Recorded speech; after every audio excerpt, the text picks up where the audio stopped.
Unlocking the potential of nuclear energy holds the promise of a cleaner and more sustainable future. Yet the journey from blueprint to reality is riddled with challenges that have frequently led to delays and budget overruns.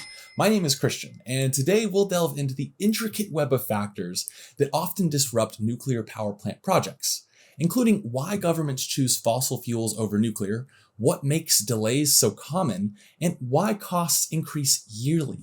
So buckle up, because we're about to investigate a potential scam by identifying the significant and particle-sized atomic factors that need to be overcome. In my state of Georgia, we're home to one of the US's newest nuclear power plants. It started construction in '09 and was expected to be completed in 2017. But here we are today, $16 billion over budget, and it was decided that the extra costs should be passed along to everyone in my state. It's producing clean energy for 500,000 homes, which is cool. However, even after a considerable delay and miscalculations of the total cost, Georgia Power still has not completed the entire installation. So more rate hikes to come. What's sad is that this is not an isolated event and has become increasingly more common since the 70s. So let's check out why this is happening. Most industries have high hopes of reducing costs through something called the learning rate assumption. The concept is simple. The more you do it, the more you learn, so the better you get, right? However, this theory took a detour in the nuclear realm. While alternatives like solar and wind energy projects have been dancing down the learning curve, nuclear power plants seem to have lost their way. Other alternative power sources from the solar and wind industries are much newer, but have been quick learners and have optimized their operations to spearhead lower costs. Solar power prices have decreased by over 89% since 2009, while onshore wind has reduced by over 70%. Some fossil fuel resources have even improved, with gas peaker plants seeing a reluctant drop of 32%. That's all great for consumers, but nuclear is experiencing a 26% increase in cost over the same period in countries like the US. This is leading to further dependence on dirty fuel sources because renewable energy is becoming popular, but it's usually only available at certain times. So energy from fossil fuels or nuclear is needed to fill the gap when the sun or wind isn't there. What sucks about this is that if the dirty energy sources are getting cheaper than the clean source, it's incentivizing the use of fossil fuels in the future. The nuclear energy learning rate has been falling, meaning construction efficiency is worsening and affecting the feasibility of funding more nuclear power plants going forward. So, long story short, nuclear is getting harder to justify if you have shareholders to please or constituents that sometimes change their vote if energy prices are too high. What's most important to remember is that monopolistic energy companies just pass the costs on to us, which is basically a scam, considering the federal government subsidizes electricity with our taxes. Some of the challenges are due to changing safety standards, which is fine. I don't really want a Chernobyl in my backyard, and you probably don't either. But proportionally speaking, there appear to be issues with standardization, uncompetitive supply chains, and since they aren't created that often, there isn't a large workforce to choose from. Unfortunately, all these things increase the price and make fossil fuels more appealing. The learning rate is not the only thing affecting the cost of nuclear energy projects, as factors related to raw materials have spiraled out of control. An MIT study reported that between 1987 and 2017, the price of the reactor containment buildings more than doubled.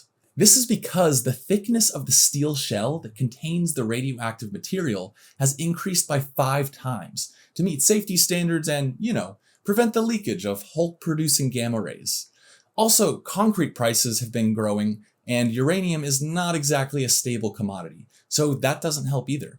Despite this, cost overruns are manageable, especially if the goal is to transition to a cleaner energy source. But when you combine it with consistent delays in construction, that's when companies and governments start doubting their investments. The most significant factor is time.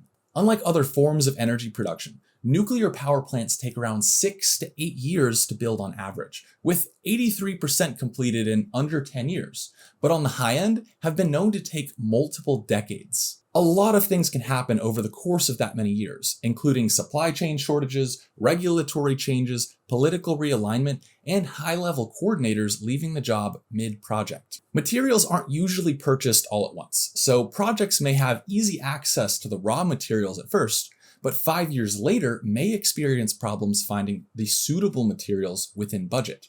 In addition, numerous elections can occur over the construction timeline, meaning organizations and politicians have time to build support to retract funding or impose additional regulations that can be compared to changing your car's tire while still driving it. Then within the actual workforce, turnover within the construction crews and high-level coordinators is expected, considering the enormous timeline of projects. This can lead to a realignment of priorities, management styles, and occasionally the need to upgrade equipment after installation. Another crucial reason for delays is apparently due to worker productivity dropping. But the reasons for why appear to be inconclusive and are likely related to the numerous factors we just went over. Ultimately, many things can change throughout a nuclear power plant's creation, and while some aspects can be controlled, it's like trying to build a sandcastle, but right when you're about to finish, the waves decide to play tag with your structure. So nuclear power plant projects are not going smoothly, evidenced by rising costs, nearly guaranteed delays, and budget overruns being charged to consumers. But this doesn't mean there aren't solutions on the horizon. We're still in the early stages, but 3D printed concrete structures have been rising in popularity as a cost-effective alternative.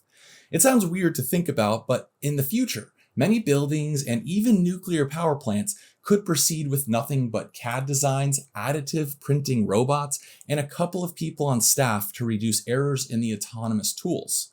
This would lower costs, mitigate labor-induced delays, and help build power plants more rapidly. There are also efforts to invent more alternative materials to cement and steel. So as more options enter the market, it may reduce the costs of raw materials and even offer some sustainable choices. Finally, from a non-technology and innovation standpoint, further partnerships with countries like France, which derive about 70% of its energy from nuclear, could help increase the learning rate and standardize building designs to lower overall costs.